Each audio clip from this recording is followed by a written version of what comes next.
nire-respeto kayo, binibigyan kayo ng chance para hindi kayo makompromiso, ayaw nyo makinig. Tapos dadating tao, sasabihin ko, tinikita mo? Pasensya na sir ha, pasensya na po. Ipapasok ko na lang po. Pero Hindi mo muna yung ticket, hindi maganda yung approach mo, hindi ko gusto. Sorry po.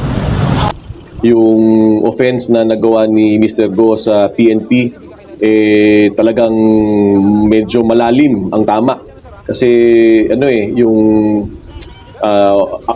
he was berating a police officer, a commissioned officer at that, meaning isang niranggo, police captain yung kanilang pinapagalitan at pinapahiya.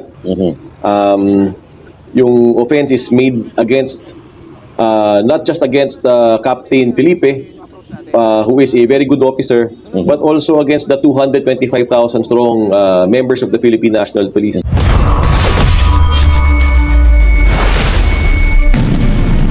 Isang mapagpalang umaga na naman po sa ating lahat mga kapatid, mga kababayan at mga boss. Ang pag-uusapan natin ngayon ay tungkol sa isang nag-viral na hepe ng MMDA at saka syempre yung tinikita niyang police captain pala ito. Pero bago yan, bati muna tayo ng isang magandang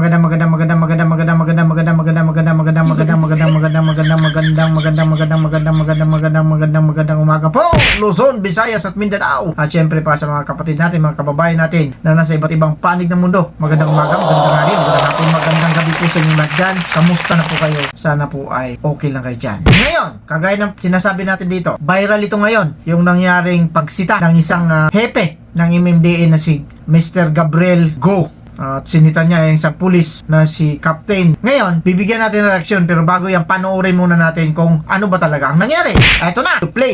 So, nire-respeto kayo, binibigyan kayo ng chance para hindi kayo makompromiso, ayaw nyo makinig. Tapos dadating tao, sasabihin ko, tinikita mo? Pasensya na sir ha, pasensya na po. Ipapasok ko na lang po.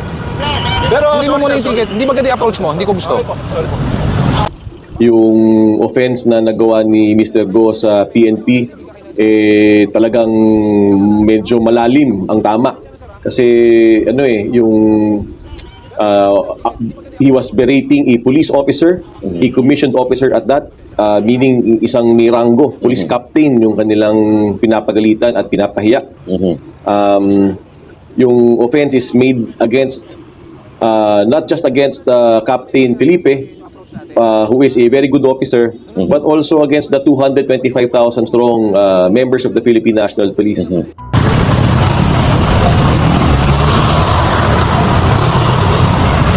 Tikitan nyo kayo mga motor. Nagsabihan ko na po kayo eh. Ay mga motor! Tikitan nyo nga, halika, baba kayo. Lahat.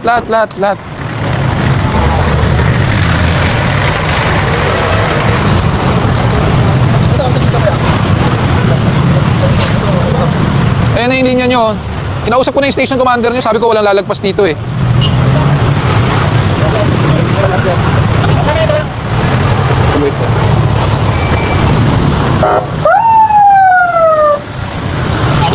Pasok ko na lang sir. Apo. Sige, hintayin mo muna yung ticket mo. Apo, antayin ko na. Kayo, nire-respeto kayo, binibigyan kayo ng chance para hindi kayo makompromiso, ayaw nyo makinig. Tapos dadating tao, sasabihin ko, tinikita mo? Pasensya na sir ha, pasensya na po. Ipapasok ko na lang po. Pero Hindi mo muna yung ticket, hindi maganda yung approach mo, hindi ko gusto. Sorry po. Ako na humingi ng pasensya sir, pasensya na po. Ha? Kasalanan ko na po. Hindi, ang akin yung approach mo. Sorry sir, sorry po. Ano po?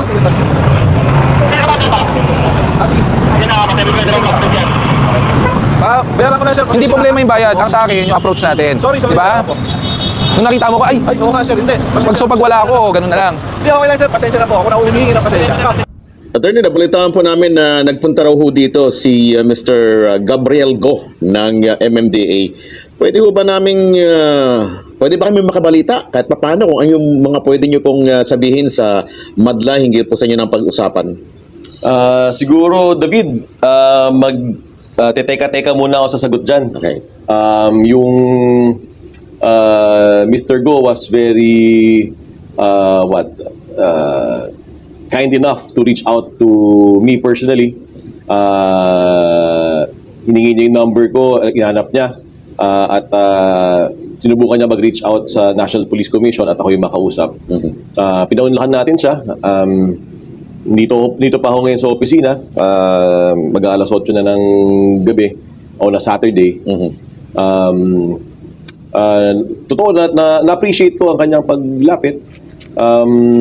Yung aming eksaktong pinag-usapan siguro baka hindi ko na ma-disclose at kung anong gagawin niya At ano sana ang request ko sa kanya, siguro siya na ang gumawa nun kung may gagawin man siya.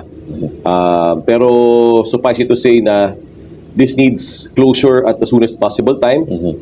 Yung offense na nagawa ni Mr. Go sa PNP, talagang medyo malalim ang tama.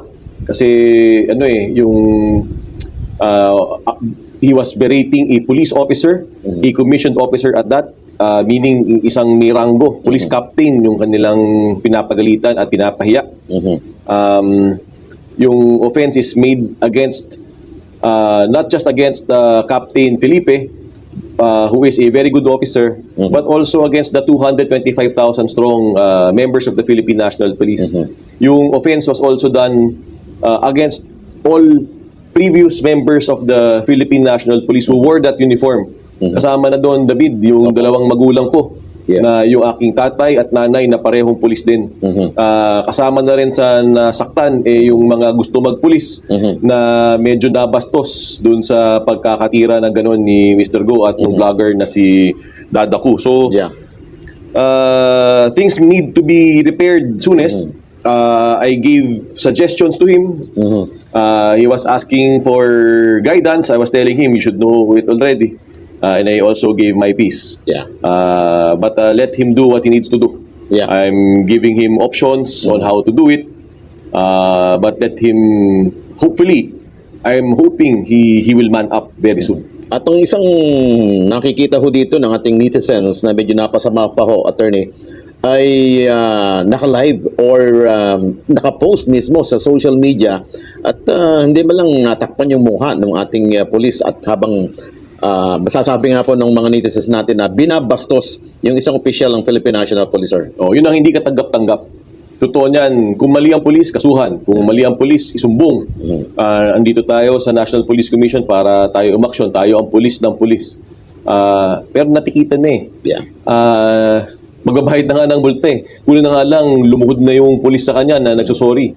Hindi na kailangan yung high-handed na pagpapagalit, hindi kailangan i-video ang iyong pagtatrabaho, hindi kailangan i-post.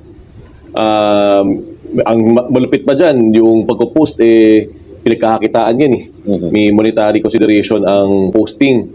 So, nagtatrabaho ba ang ilang kasapi natin dyan para for the likes and post, likes and comments and shares? Baka mali yung motibo. Kung hindi man yun ang motibo, nagkakaroon ng kulay. Sana hindi ganoon kasi panawagan ko nga, we should treat each other with mutual respect. We are all law enforcers here. We are all working for the government. Sana maging mas circumspect tayo, mas mas more discerning tayo na hindi dapat natin pinapahiya ang bawat isa, lalo na kapag nag-ooperate naman ng MMDA. Ang kasama niya PNP para to ensure na safe sila, to ensure na may public order. Medyo kinalulungkot ko rin, actually totoo niyan, galit ako. Kasi the day before na na-upload yung video na yan na may hinuli silang pulis at pinahiya nila, muntik mabugbog itong si Gabriel Go. Muntik mabugbog at makuyog ng mga grupo ng Manibela. Sa nakita natin pangyayari sa video na ito, talagang pinahiya nga naman. Kung napansin ninyo, humingi na po ng pasensya at humingi na ilang beses ng sorry itong si Kapitan, pero itong si Mr. Go talagang mainit pa din ang ulo. Bakit kaya? Pinapakita niya lang siguro dito na matigas siya kaysa sa kapitan na pulis. Ngayon, siyempre, nakarating na ito sa Napolcom. Kasi ang trabaho ng Napolcom po, mga pulis din po ito sila po ang magpupulis sa mga pulis. Kumbaga yung mga pulis na mga tiwali, may mga kaso, sila po yung takbuhan. Sila po yung puntahan ng mga nagrabyadong halimbawa, sibilyan or mga pulis din. Sa nakita natin, mukhang hindi naman maganda talaga yung ginawa nitong, para sa akin lang yan pulis na yan pulis na, humingi na ng sorry sa kanya. Kulang na lang, kagaya ng sinabi ni taga Napolcom, kulang na lang lumuhod yung pulis niya. Pero matigas pa din itong si MMDA Mr. Go, Gabriel Go. Hindi natin maintindihan, samantalang magkapareho lang ito sila na mga tagapagpatupad ng batas. Ang MMDA po, sila po yung nagpapatupad ng mga traffic rules and regulations, mga law enforcer din po sila. Ang mga pulis po ay nagpapatupad po rin ng kapayapaan at syempre katahimikan at syempre law enforcer din ang tawag sa nila. Ngayon, pare-parehas po sila mga branches ng gobyerno na nagpapatupad ng batas. Yun nga lang, ang MMDA nga, kagaya ng sinabi natin dito, ang pinapatupad nila ay kaayusan, lalo na sa lansangan, sa mga kalsada. Number 1 na dyan, yung traffic. Sila yung may hawak dyan. Sa pulis naman, sa kapayapaan naman, sa mga tao, yung mga nanggugulo. Halimbawa, kagaya ng sinabi ni Sir, na taga Napolcom, na pagka may operation, ang mga MMDA, ini-escortan yan, sinasamahan yan ng mga PNP,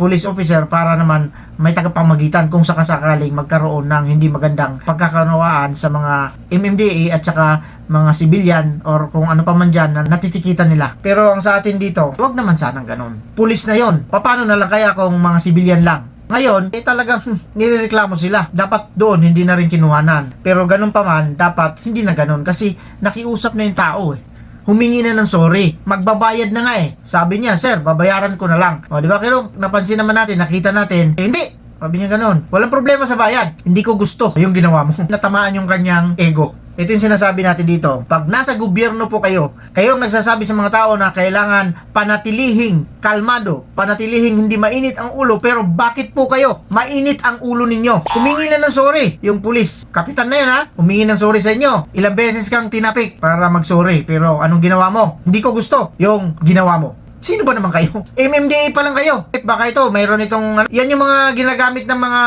stepping stone ng mga politiko. Kagaya si Senator Tolentino. Galing yan dyan. MMDA. Si Bayane Fernando. MMDA rin yan. Yan yung mga ginagamit nilang stepping stone para makilala kasi sila. Tapos may aakyat pala. Pupunta sa kung ano-anong posisyon sa gobyerno.